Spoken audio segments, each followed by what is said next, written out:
Bonjour à tous et bienvenue sur Développement Facile.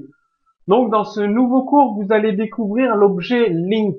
Oui, rappelez-vous, link pour créer des liens et vous pouvez les créer directement avec JavaScript. Alors, comment ça se passe? Eh bien, il est possible avec l'objet link de compter, de lire et de modifier tous les liens qui sont présents dans une page web. Alors vous avez les propriétés suivantes. Name, c'est pour le nom du lien. Length, c'est pour le nombre de liens dans la page.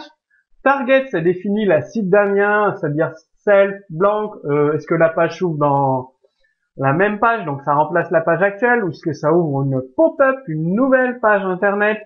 Texte, et le texte qui correspond à la présentation du lien, vous avez toujours un texte qui pointe vers un lien.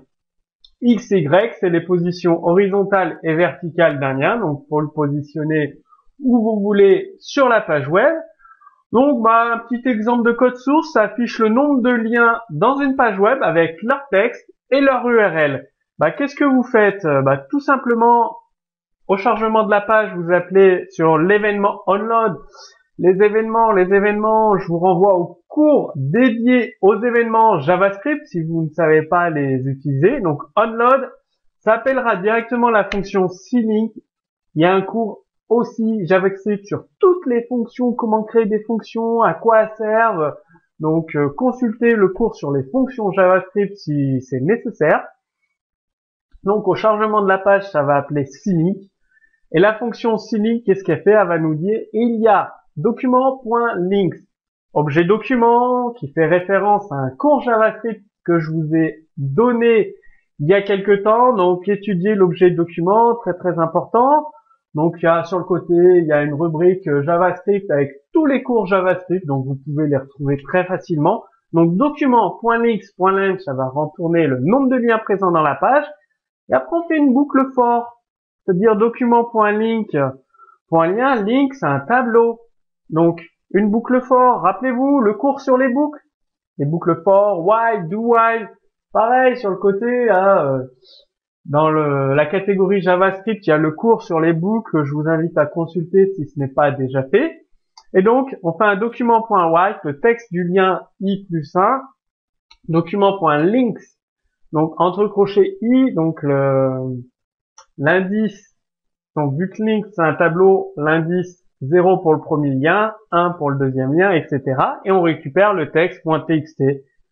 Après, pour la cible du lien, on fait document.links avec l'indice i.target pour l'URL cible. Et là, ça va afficher tout simplement, dans cette page HTML, il n'y a que deux liens, as3facile.com et devfacile.com pour AS3 et devfacile.